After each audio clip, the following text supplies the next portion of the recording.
नमस्कार दोस्तों, मैं मुकेश चौधरी एक बार फिर से स्वागत करता हूं आपका आपके अपने YouTube channel science with M K sir पर। तो दोस्तों, लास्ट क्लास में हमने पादप जगत के वर्गीकरण से संबंधित पार्ट फर्स्ट देखा था। उसमें पादप जगत से संबंधित महत्वपूर्ण प्रश्नों पर चर्चा करी थी। आज उसी से संबंधित हम पार्ट 2 की बात करेंगे। इसमें पादप जगत से संबंधित महत्वपूर्ण प्रश्नों पर चर्चा करेंगे। इसके बाद अगला जंतु जगत से संबंधित जो वर्गीकरण से संबंधित महत्वपूर्ण प्रश्न है उसका पार्ट आएगा।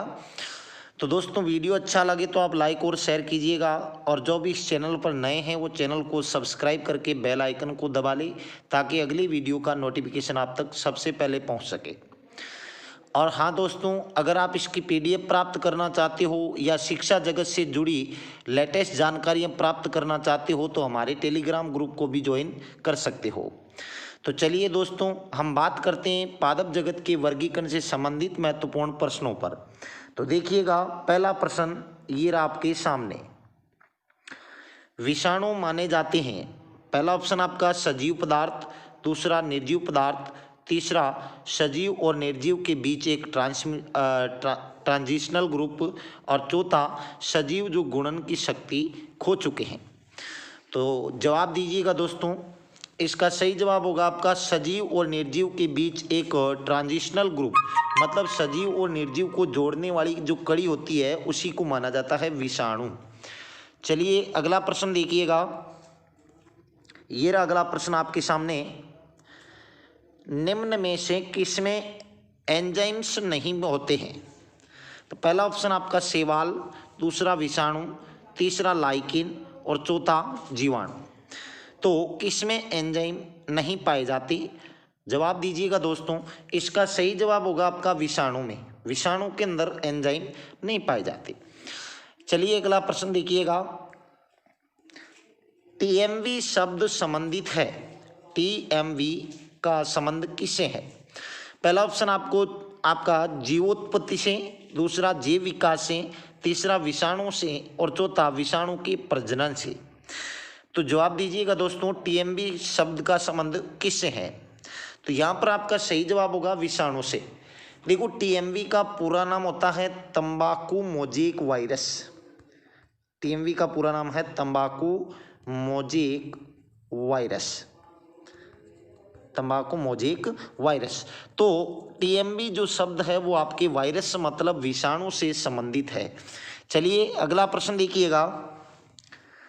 हाइड्रोफोबिया रोग उत्पन्न होता है, पहला ऑप्शन आपका जीवाणु से, दूसरा कवक से, तीसरा विषाणु से और चौथा प्रोटोजोआ से।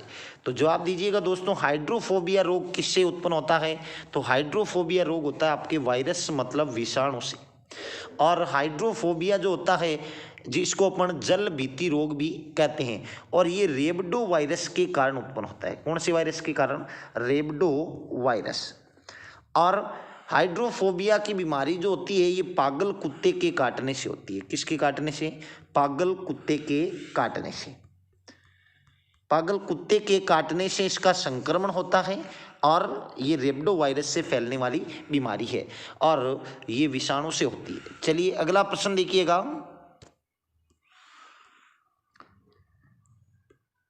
कुत्ते के काटने से जिस विषाणु के द्वारा घात रोग उत्पन्न होता है कहलाता है?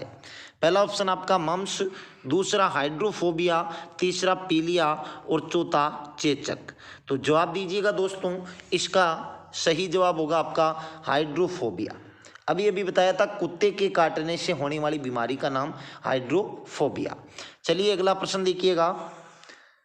चेचक के टीके का विकास किया था, चेचक का टीका किसने बनाया था? पहला ऑप्शन आपका मिस्टिन ने, दूसरा लुई पास्चर ने, तीसरा एडवर्ड ने और चौथा वॉक्समैन ने। तो जवाब दीजिएगा दोस्तों, इसका सही जवाब होगा आपका एडवर्ड जेनर ने। एडवर्ड जेनर ने चेचक का टीका बनाया था। चलिए, चेचक को अपन बड़ी माता भी कहते हैं दोस्तों। चेचक को बड़ी माता भी कहा जाता है, और इसे स्मॉल पॉक्स भी कहा जाता है। स्मॉल पॉक्स भी कहा जाता है, और इसके वायरस का नाम होता है वेरिओला वायरस। वेरिओला वायरस। बड़ी माता वेरियोला वायरस के कारण फैलती है, ध्यान रखिएगा। अगला प्रश्न देखिएगा, ये रहा अगला प्रश्न आपके स्क्रीन पर। एडवर्ड जेनर ने खोज की थी, किसकी खोज करी थी? पहला ऑप्शन आपका टीबी का टीका, दूसरा एड्स का टीका, तीसरा पोलियो का टीका और चौथा चेचक का टीका। तो दोस्तों बहुत बार पूछा जाता है ये प्रश्न, जवाब दीजिएगा। इसका सही जवाब होगा आपका चेचक का टीका। एडवर्ड जेनर ने चेचक के टीके की खोज करी थी, चेचक जिसको बड़ी माता या स्मॉल पॉक्स भी कहते हैं। चलिए अगला प्रश्न देखिएगा, विषाणु वृद्धि करता है, बहुत बार पूछा गया प्रश्न है। पहला ऑप्शन आपका मृत शरीर में, दूसरा जीवित शरीर में, तीसरा पानी में और चौथा चीनी के विलयन में। तो दोस्तों जवाब दीजिएगा, इसका सही जवाब होगा आपका जीवित शरीर में। विषाणु कहाँ वृद्धि करता है? तो आपका आंसर होगा जीवित शरीर में। चलिए अगला प्रश्न देखिएगा, विषाणु निर्जीव माने जाते हैं क्योंकि? पहला ऑप्शन आपका इनमें उत्परिवर्तन हो सकता है, दूसरा ये क्रिस्टलाइज हो सकते हैं, तीसरा ये वृद्धि कर सकते हैं और चौथा ये गुणन कर सकते हैं। तो विषाणु निर्जीव माने जाते हैं क्यों? दोस्तों जवाब दीजिएगा, इसका सही जवाब होगा आपका ये क्रिस्टलाइज हो सकते हैं। क्या हो सकते हैं? क्रिस्टलाइज हो सकते हैं। दोस्तों वीडियो अच्छा लगे तो आप लाइक और शेयर करते रहिए, बीच में अपने दोस्तों को भी फायदा दे रहा है। रेलवे का एग्जाम फिक्स हो चुका है, आप तैयारी में लग जाए और ये रेलवे के लिए अति महत्वपूर्ण प्रश्न है दोस्तों, ध्यान रखना। रेलवे, पटवार, ग्राम सेवक, इनके लिए। चलिए अगला प्रश्न देखिएगा, एंजाइम अनुपस्थित होते हैं। पहला ऑप्शन आपका कवकों में, दूसरा विषाणु में, तीसरा स्लाइम मोल्ड्स में और चौथा जीवाणु में। तो जवाब दीजिएगा दोस्तों, इसका सही जवाब होगा आपका विषाणु में। विषाणु में एंजाइम नहीं पाए जाते। चलिए अगला प्रश्न देखिएगा, एड्स के कारण है। पहला ऑप्शन आपका T4 लिम्फोसाइट की कमी, दूसरा उच्च रक्तदाब, तीसरा राइबोफ्लेविन की कमी और चौथा जीवाणु संक्रमण। तो एड्स का जो मेन कारण होता है वो क्या होता है दोस्तों? जवाब दीजिएगा, इसका सही जवाब होगा आपका T4 लिम्फोसाइट की कमी। जो T4 सेल्स होती है अपने शरीर में, मतलब रोग प्रतिरोधक क्षमता को बढ़ाने वाली जो कोशिका होती है, उनमें क्या हो जाती है? कमी हो जाती है, जिसके कारण एड्स की बीमारी होती है। वैसे एड्स के वायरस का नाम है आपका HIV virus. HIV virus, HIV का पूरा नाम ह्यूमन इम्यूनो डेफिशिएंसी वायरस होता है और एड्स का पूरा नाम एक्वायर्ड इम्यूनो डेफिशिएंसी सिंड्रोम होता है। चलिए अगला प्रश्न देखिएगा, HIV द्वारा होने वाला रोग है। HIV द्वारा होने वाला रोग है, अभी बताया दोस्तों। पहला ऑप्शन आपका क्षय रोग, दूसरा आतशक, तीसरा कैंसर और चौथा एड्स। तो जवाब दीजिएगा, बहुत अच्छा प्रश्न है और अभी बताया था थोड़ी देर पहले। तो यहाँ पर आपका सही जवाब होगा एड्स। HIV के द्वारा कौन सी बीमारी होती है? एड्स की बीमारी। चलिए अगला प्रश्न देखिएगा, एड्स वायरस क्या होता है? एड्स वायरस क्या होता है? पहला ऑप्शन एक सूची RNA, दूसरा दोहरी सूची RNA, तीसरा एक सूची DNA और चौथा दोहरी सूची DNA। तो बहुत ही अच्छा प्रश्न है, बहुत बार पूछा जाता है एड्स वायरस क्या होता है। तो जवाब दीजिएगा, यहाँ पर आपका सही जवाब होगा एक सूची RNA। क्या होता है? एक सूची RNA। चलिए अगला प्रश्न देखिएगा, एड्स का कारण है। अभी बताया था दोस्तों। पहला ऑप्शन आपका बैक्टीरिया, दूसरा फफूंदी, तीसरा वायरस और चौथा अमीबा। तो एड्स जो होता है वो किसके कारण होता है? आपका सही जवाब होगा यहाँ पर वायरस। अभी बताया था एड्स की वायरस का नाम HIV वायरस है। कौन सा वायरस है? HIV virus. तो चलिए अगला प्रश्न देखिएगा, ये रहा अगला प्रश्न आपके सामने, इबोला क्या है? पहला ऑप्शन आपका कवक, दूसरा बैक्टीरिया, तीसरा प्रोटोजोआ और चौथा वायरस। तो जवाब दीजिएगा दोस्तों, यहाँ पर आपका सही जवाब होगा वायरस। इबोला एक प्रकार का वायरस है, ध्यान रखिएगा। अगला प्रश्न देखिएगा, एड्स फैलता है। एड्स किससे फैलता है? पहला ऑप्शन आपका हाथ मिलाने से, दूसरा श्वास संपर्क से, तीसरा कीटों से और चौथा असुरक्षित शारीरिक संपर्क से। तो जवाब दीजिएगा दोस्तों, यहाँ पर आपका सही जवाब होगा असुरक्षित शारीरिक संबंध से। एड्स की बीमारी हाथ मिलाने से, श्वास के संपर्क से या कीट से नहीं फैलती है, ध्यान रखना। एड्स की बीमारी फैलती है असुरक्षित शारीरिक संपर्क से, असुरक्षित रक्तदान से, असुरक्षित मतलब दूषित सुई के प्रयोग से, इनसे फैलता है आपका एड्स। चलिए अगला प्रश्न देखिएगा, विषाणु में क्या होता है? विषाणु में क्या होता है? पहला ऑप्शन आपका प्रोटीन और लिपिड, दूसरा न्यूक्लिक एसिड और प्रोटीन, तीसरा लिपिड और कार्बोहाइड्रेट, चौथा कार्बोहाइड्रेट और न्यूक्लिक एसिड। तो जवाब दीजिएगा दोस्तों, यहाँ पर आपका सही जवाब होगा न्यूक्लिक एसिड और प्रोटीन। क्या होता है? न्यूक्लिक एसिड और प्रोटीन। चलिए अगला प्रश्न देखिएगा दोस्तों, वीडियो को शेयर करते रहिए, बीच बीच में अपने दोस्तों को भी फायदा दिलाए इसका। अगला प्रश्न है आपका, सार्स क्या है? पहला ऑप्शन एक संगठन, दूसरा विषाणु जनित रोग, तीसरा युद्धपोत और चौथा संचार प्रणाली। बहुत ही अच्छा प्रश्न है, बहुत बार पूछा जाता है, जवाब दीजिएगा। यहाँ पर आपका सही जवाब होगा सार्स एक विषाणु जनित रोग है। क्या है? विषाणु जनित रोग है, जिसे किलर निमोनिया भी कहते हैं। सार्स का पूरा नाम सर्व एक्यूट रेस्पिरेटरी सिंड्रोम, सर्व एक्यूट रेस्पिरेटरी सिंड्रोम होता है सार्स का पूरा नाम, और ये विषाणु जनित रोग है। चलिए अगला प्रश्न देखिएगा, जिसे किलर निमोनिया कहते हैं, ध्यान रखना, इसे किलर निमोनिया कहा जाता है, किलर निमोनिया। अगला प्रश्न देखिएगा दोस्तों, ये रहा अगला प्रश्न आपके सामने, खसरा निम्नलिखित संक्रमण के कारण होता है। पहला ऑप्शन आपका विषाणु, दूसरा जीवाणु, तीसरा कवक और चौथा शैवाल। तो जवाब दीजिएगा दोस्तों, यहाँ पर आपका सही जवाब होगा विषाणु। खसरा जिसको अपन मम्स कहते हैं, खसरा को अपन मीजल्स की बीमारी भी कह सकते हैं।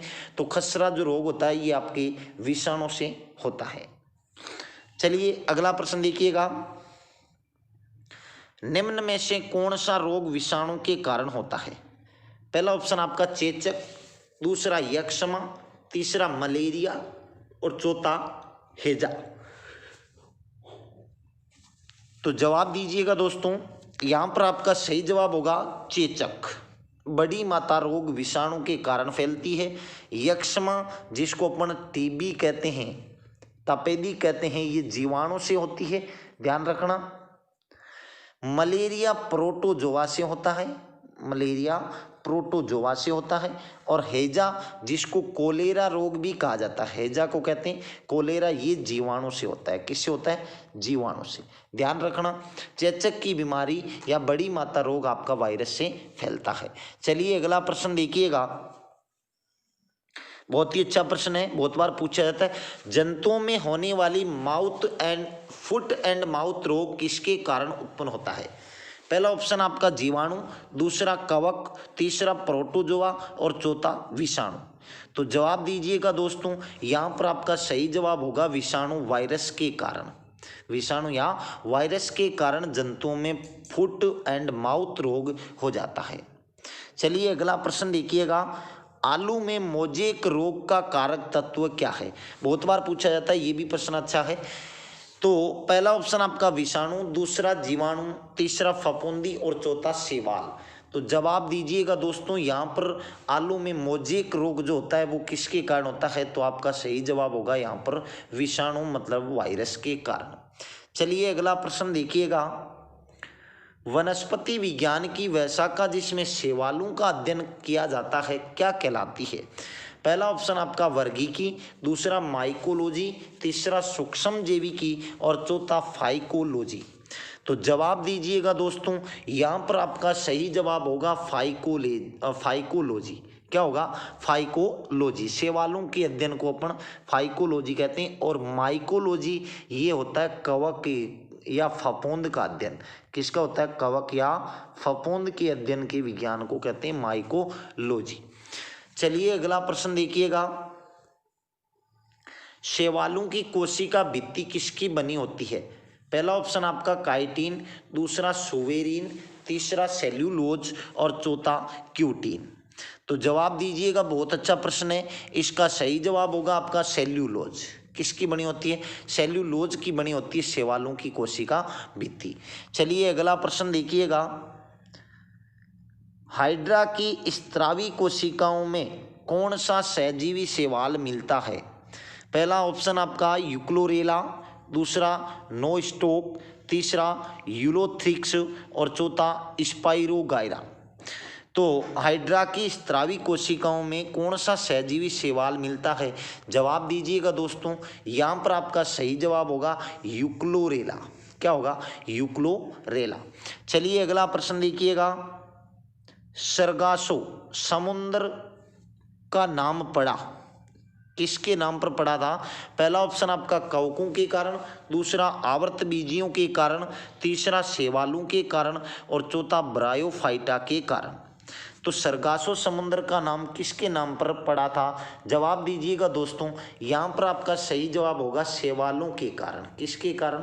शैवालों के कारण सरगासो समुद्र का नाम पड़ा। चलिए अगला प्रश्न देखिएगा।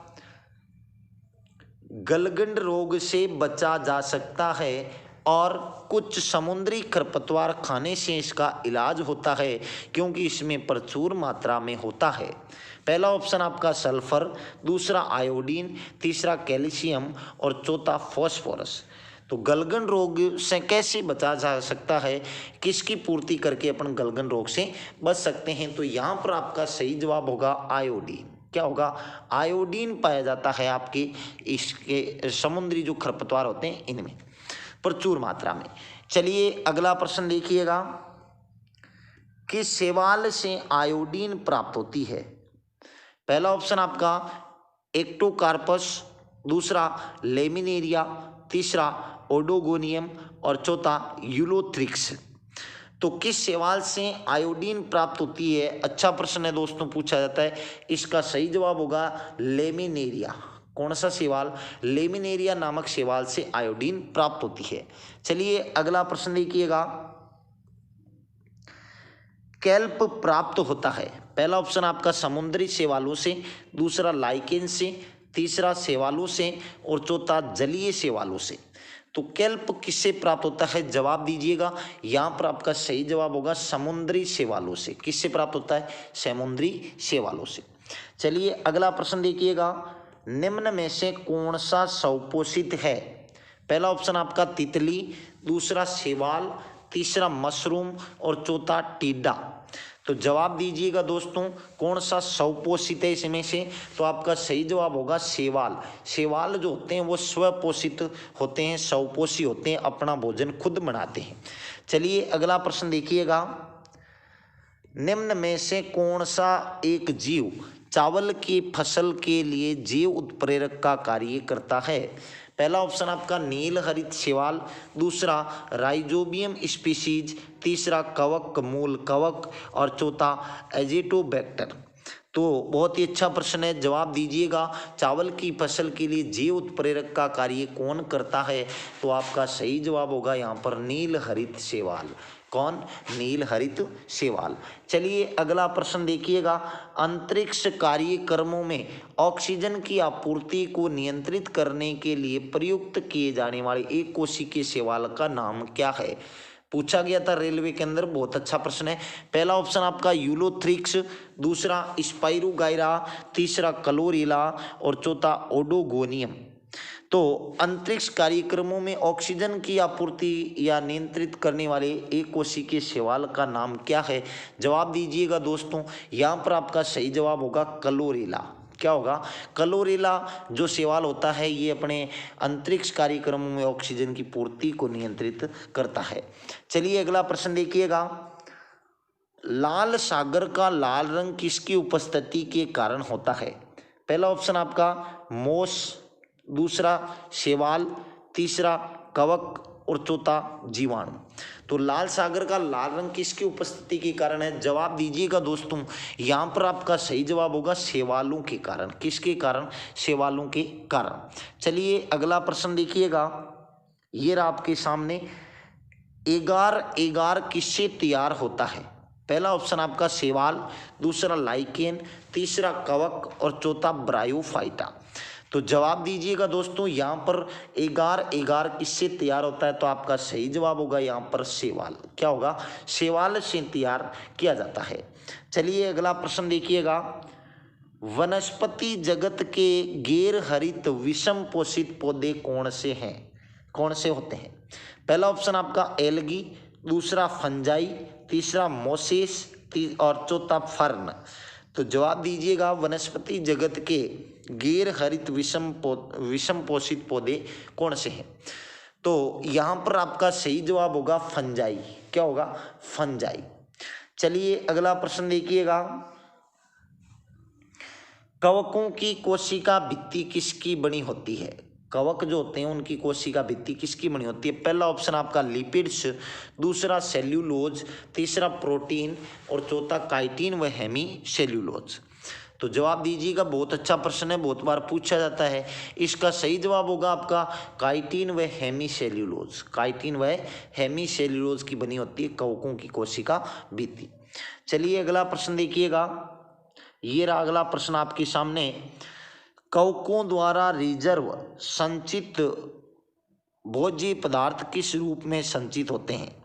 पहला ऑप्शन आपका ग्लाइकोजन के रूप में, दूसरा तेल कायों के रूप में, तीसरा स्टार्च के रूप में और चौथा एल्कोहल के रूप में। तो कवकों द्वारा जो संचित भोज्य पदार्थ है वो किस रूप में संचित होता है? जवाब दीजिएगा, यहाँ पर आपका सही जवाब होगा ग्लाइकोजन के रूप में। मनुष्यों में भी संचित भोजन आपका ग्लाइकोजन के रूप में होता है। चलिए अगला प्रश्न देखिएगा, सभी कवक सदैव होते हैं? पहला ऑप्शन आपका परजीवी, दूसरा स्वपोषी, तीसरा विविधपोषी और चौथा मृतोपजीवी। तो सभी कवक कैसे होते हैं? जवाब दीजिएगा, इसका सही जवाब होगा आपका विविधपोषी। सभी कवक जो होते हैं वो विविधपोषी होते हैं। चलिए अगला प्रश्न देखिएगा, ये रहा अगला प्रश्न आपके सामने, माइकोराइजा सहजीवी संबंध होता है? पहला ऑप्शन शैवाल तथा ब्रायोफाइट्स के बीच, दूसरा कवकों तथा उच्च पौधों की जड़ों के बीच, तीसरा शैवालों तथा जिम्नोस्पर्म की जड़ों के बीच और चौथा शैवालों तथा कवकों के बीच। तो माइकोराइजा सहजीवी संबंध किसके बीच होता है? जवाब दीजिएगा, यहाँ पर आपका सही जवाब होगा कवकों तथा उच्च पौधों की जड़ों के बीच।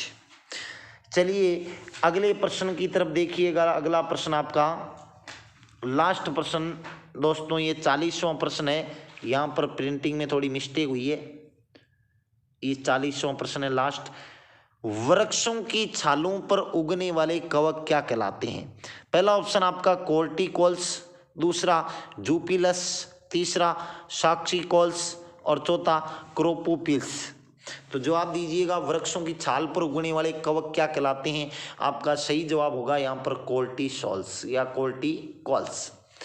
तो दोस्तों ये थे आपके पादप जगत से वर्गीकरण से संबंधित 40 महत्वपूर्ण प्रश्न और 40 पहले वाली पीडीएफ में थे। तो उनको देखने के लिए आप इसके डिस्क्रिप्शन में लिंक दी हुई होगी, वहां से जाकर आप उनको देख सकते हो।